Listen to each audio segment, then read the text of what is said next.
Nigerians are asking this question: was President Bola Ahmed Tinubu invited to Trump's inauguration? President of the biggest black nation on earth. Nigerians have been asking since morning. We know about Peter being invited to Trump's inauguration. We know about Nathaniel Bassey invited, and Pastor of Deeper Life, W.F. Kumuyi. These guys were invited to Trump's inauguration. ECOWAS chairman invited to Trump's inauguration. Tinubu also doubles as ECOWAS chairman. Is Africa being represented at Trump's inauguration? This is where who is who, those that determine what happens globally, this is where they are converging. China, other top countries are there. Who is representing Africa? Is it P2B or Kumuyi or Nathaniel Bassey? Nigerians have been saying so many things about Tinubu not being invited to Trump's inauguration.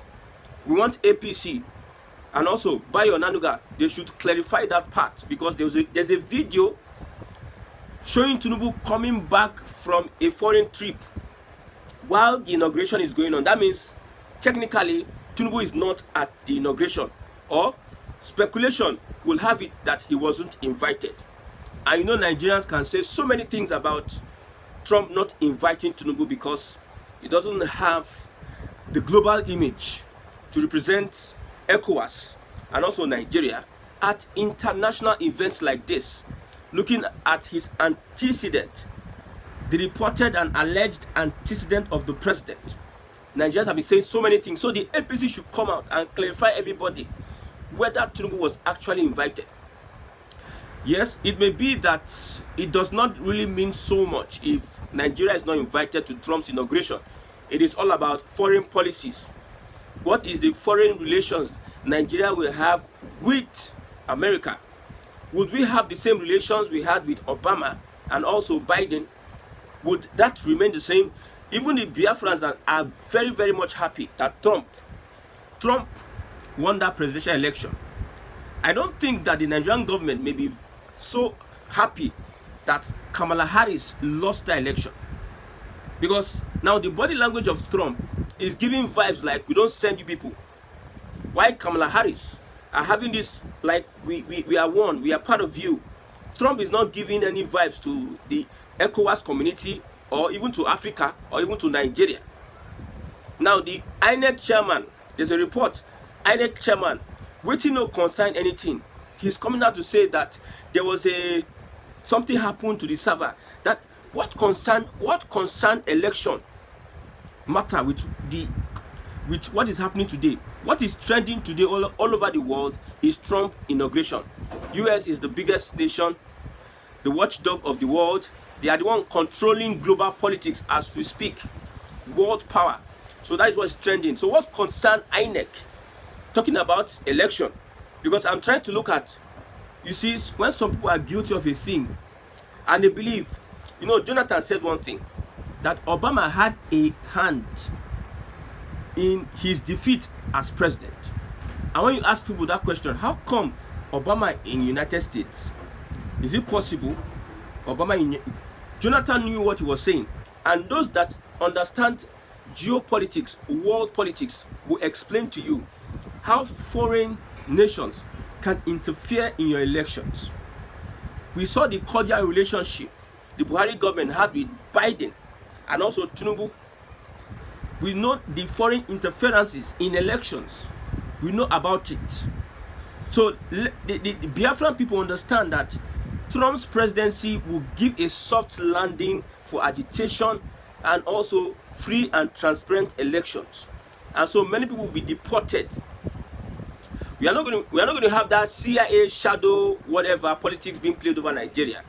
That is what is believed with Trump. So why is it that Tinubu is not invited? Or is it that Tinubu doesn't want to attend the inauguration of the president? Or what happened? What happened? Because Tinubu has to be there. Because if Tinubu were to be invited, you will see APC, all these APC guys will have put it like poster all over social media. Will have been shouting from Oshodi to Daura. Yes, they will have been shouting. But it seems like the president wasn't invited. And this is sending a big message. Whether the message Whether the APC want to call it a bluff, we don't care what message. If like, don't invite our president. We are a sovereign country. We are this and that. We understand. We understand the impression that this invitation is creating. Whether Tinubu attend or not, there's an impression it's creating. But I believe that impression does not really matter. What matters is restructuring Nigeria. However you want to do it, restructure Nigeria. Showore has reacted to what this Bashir Ahmad was saying about Nnamdi Kanu. If you're advocating for the release of Nnamdi Kanu, you're an enemy of Nigeria. We have gone past enemy of Nigeria. Nigeria needs to be restructured, reorganized into regions. That is what we are talking. The enemies of Nigeria are the northern people that have held power onto power for 40 years, but nothing to show for it. Stolen blind. You steal the future of unborn children. You subjugate people to mental slavery in the north. Use them to win votes. Use them to do all sort of shoddy jobs. You don't give them governance. You are the ones that hate Nigeria. Politicians that are stealing from Nigeria are the ones that hate Nigeria. Who will even invite a Buhari for functions abroad? Under what level now are they inviting Buhari? As what? As what? As somebody who is what? So thank God that Showore has reacted to what Bashir Ahmad is saying.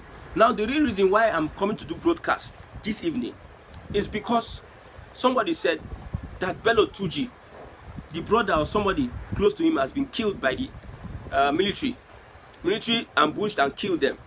The Northerners are happy that Bello Turji is being attacked, but some people are not happy with what is happening with Nnamdi Kanu. And I look at the person, the same, you know, some Northerners, the way they talk, you just wonder. You know, when some people make some statements, what will come out of your mouth is, why is it that we are in this country together? When some people make some statement like this, you just be regretting why they bring us together. I always saw it. Even you Northerners, your Uthman Danfodio or Ahmed Bello saw it. That's why they were doing agenda in the north. That's why Awolo was doing Awarawa. They knew that Nigeria was not meant to come as one. It was the foolish Nnamdi Azikiwe that never saw tomorrow. Some people are saying that see, I'm not here to pamper anybody, whether you are Igbo, Hausa, or Yoruba. As the truth comes, I will say it. And if I'm inspired, I will say it. I'm first a human being. I'm not a Yoruba or Igbo first. I'm a human being first before I will not consider myself as an Igbo person. Then I will not consider myself as a Christian. 3 things. I will not consider myself as now a Biafra. 4 things. I'll consider human being first. Second, I am Igbo. Third, I'm a Christian. And fourth, I'm a Biafra. I will consider humanity first. So humanity deals with you telling the truth, standing for the truth, having a conscience. You must first have a conscience and become a human being to become a Yoruba person, Igbo or Hausa. You cannot become an Hausa person and you talk without even reasoning what you are saying. You are comparing Nnamdi Kanu to Turji Bello. Man, nothing they do for this country. You are comparing Nnamdi Kanu to Turji Bello. It's like you people, something we thought that you people are still okay, but we know that this one has gone out of hand. No wonder you people cannot decipher a tax bill written in a book. You cannot decipher it. You are saying you are comparing Nnamdi Kanu to Bello Turji, a fugitive. The other one was comparing the other Boko Haram guy with Nnamdi Kanu. They are not in it. Even a Sunday Igboho is not in the same level with anything that comes from banditry and terrorism from the north. We know what the Fulani is planning in Nigeria. We know your take on things is for your selfish reasons. The world does not see Biafra or IPOB as a terrorist organization. It is a Buhari that gazetted that thing. A Fulani Islamic fundamentalist appetizer is the one that documented that thing. So you cannot come and say the Igbo people are supporting evil You see, it is even the Igbo people that I see that they don't even support evil at all. Tell me who they have defended. A P2B today, a P2B, this P2B. If P2B do anything, it is the Igbo people that will first crucify and bury him. Which other leader in the southeast that has not been crucified by the Igbo people? Even when P2B was running, he was antagonized by his brothers. You'll be changing maps. If Igbo people are there to do themselves, how many people are coming out from Igbo land as president? Can they have one person that will present them? Can they have one person that will comfort? Look at other region. They are bringing one person, blah, blah, blah. You are the ones that are saying that Igbo they don't agree. And you are the ones that are saying that Igbos are supporting evil. When you talk about Biafra, you don't talk about Bello Turji. You don't talk about anything. You are talking about a nation of intellectuals, a nation of divinely created people, a nation of a special breed of human beings. And somebody who's agitating for freedom, you are putting him side by side with a bloodthirsty person. Is it not Boko Haram? The same Boko Haram. The same Boko Haram that they will say they pardon them, they enlist them into the army. Under a Fulani president with Fulani army leadership, you are saying pardon. Repentant Boko Haram. You see, when somebody starts killing, sometimes I'm shocked though. I'm shocked. I'm asking God, why did you put me as in the cacophony of these human beings? The army military will see it as an advice or something they need to do. You say somebody's repented Boko Haram. Okay, you rehabilitate them. Your prisons cannot even rehabilitate the prisoners that are there. So what rehabilitation facility do you have in Nigeria that will rehabilitate bloodthirsty people? In a normal climb, Boko Haram people are not people that these are people that have killed, and they have killed and killed and killed. And what is the reason for Boko Haram? What is the reason for banditry? Bring it to a conversation, to the table of conversation. Why is the clamor for Biafra, and why is the clamor for Boko Haram and banditry? Why are they calling for Biafra? Why are they agitating for Biafra? And why are the Boko Haram striking and killing people? Would you compare these two in an academic thesis? Does it make sense to you? I don't want to call your name, because when I call your name, I get angry. You are comparing Nnamdi Kanu. Well, I don't blame you. I blame Azikiwe and Ironsi. I blame them. You know what about Igbo people? Sometimes Igbo people, they just do their own things. I blame them. That we should be a separate entity. You will not have that mouth to start saying all this rubbish. I blame the international communities that overwhelmingly supported a certain part of the divide when the Nigeria-Biafra civil was going on. I blame people that went into hasty judgment of declaring Biafra. I blame everybody. We are learning our lessons. We know that restructuring, Nnamdi Kanu represent restructuring. Nnamdi Kanu represent a better system for Nigeria, and the Fulani does not want that. Anything that will take food from their mouth, if anything is structuring, they are against it. You see the reason why these Fulani guys are saying that if you are asking for Nnamdi Kanu's release, you are an enemy of the country. Number one, the reason is because they said he called Nigeria a zoo and is not supporting the unity of Nigeria. How many of your leaders in the north really want unity? Buhari, was he somebody that was fighting for the unity of Nigeria by appointing his officers from one part of the country? Are they not the ones that are even pushing for division by subjugating the Igbo people? By making sure that government development does not, in whatever politics you are playing, whether you follow from back, come front, they play politics. You know, if they play you politics, you will not have any evidence to prove that they are subjugating you. They will play it perfectly. They will go into secret and do their meetings Don't allow this person cross this level. Don't allow those set of people cross this level. They will do the secret thing that you will not have an evidence. You are subjugating the Igbo people and you expect them to keep quiet in the face of tyranny. Look at how you deceive the Southerners. They have become gatesman or security guard in their own father's resources. The resources their forefathers grew on. The resources that God gave them. Somebody from far desert, Futajalon, Senegambia, came from Futajalon and is now claiming ownership of South resources. I don't blame you people. I blame Nnamdi Azikiwe and Aguiyi. Don't ever in your life compare any element from the north with Nnamdi Kanu. It's unfortunate that Nigeria will never get better if the Igbo man is not allowed to go. It's unfortunate. You will never get better. See, all this one you are moving up and down. Tinubu is moving this one, that one. If we continue in this cycle, the Northerners will come and want to reverse it. And they are good at that. These are backward people. All they know is laziness and backwardness. Then there's nothing they can offer. You are putting Nnamdi Kanu in the same bracket. You that you are supporting Hamas, you are supporting terrorist organization. You people that are involved in jihadism to take people's land, you are coming. That is why you people most of the times have said, how do the Fulani operate?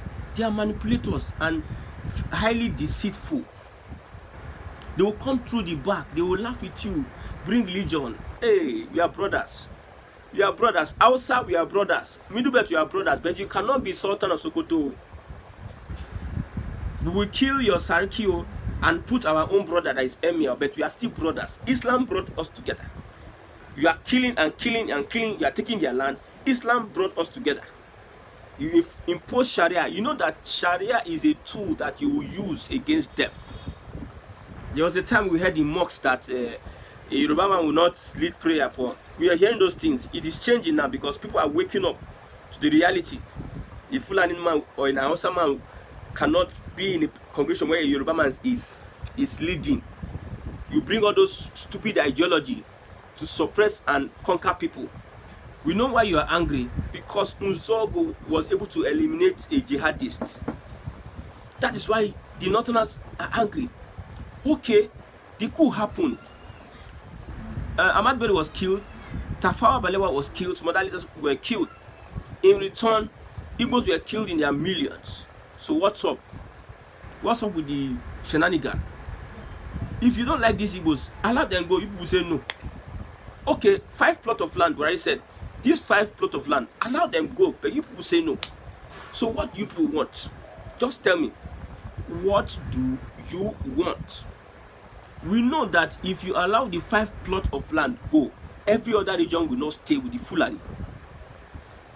If Biafra becomes an independent country, every other person will not want to stay with the Southwest and the Fulani. You know. If the Yorubas are saying they are going today, the Hausas will not want to stay with the Igbo. The Fulani will not want to stay with the Igbo because they are afraid of us. I'm telling you. That's why Ahmad Bello was shouting at the top of his voice. These guys, the Igbo in our civil service, the Igbo are taking over. We will put up a measure to stop them. He was afraid. Ahmad Bello afraid of the Igbos. Afraid. And that mentality, they pass it from generation to generation. Anytime an Igbo comes to an area, they're afraid it's going to dominate. They're afraid. I've said it, the perfect match in a country is the Igbos and the Fulani, not Hausa. Because if Fulani come, we can colonize them. The Igbos and the Fulani, let them stay in one country and let's check something. You are calling Nnamdi Kanu, putting Nnamdi Kanu. I don't need to give you reasons why Nnamdi Kanu is a better person than any leader in the north. You can't compare Nnamdi Kanu to a Buhari. Buhari that they package, put his army, package because of nepotism. They package them, they put them for general. Nepotism. School, you cannot go. They lower the standard of school to accommodate you. They accommodate you finish with your thought class and everything. You enter into assembly, you manipulate, take over positions, spread yourself in all agencies, despite the fact that You people are the ones who can come last. How many minister of education we have had in Nigeria? Most of them are these abokis. They are comparing Nnamdi Kanu. You can't compare Nnamdi Kanu to any leader in the north. If we are giving a fair, see, not by, you know, when you are not giving a chance to prove yourself. If you put Nnamdi Kanu side by side with Atiku, not all these, I was in the customs, I did this, I did that, I did this, I did that. Look at how Wike is dealing with Atiku. Ordinary Wike is dealing, he floor Atiku and the rest of the Northerners. Look at how Tinubu is flooring them. Nobody will believe that Tinubu can make a show, a mess of them. So tomorrow they will come and package them as leaders. Leaders of what? Ordinary Wike, they show them pepper. Ordinary Wike. Ordinary Wike. I know the word. Don't talk of it. Don't compare Southerners with Northerners. Any Northerner will not compare anybody with any Southerner. I'm saying minus the middle belt and Hausa. I'm talking to the Fulani. So I don't blame you. I don't blame you. I don't blame you. Why is it that Buhari was not invited to Trump inauguration? We have some people representing the Biafran in Trump inauguration, and their leader, which is Nnamdi Kanu, you are saying is what you are copying. Who can invite Turji Bello to any function? What can Turji Bello contribute to any society, or what can he say? What can he do? What is his qualification? Where did he work? Who is he? You are comparing Turji Bello to. I don't blame people. I don't blame people.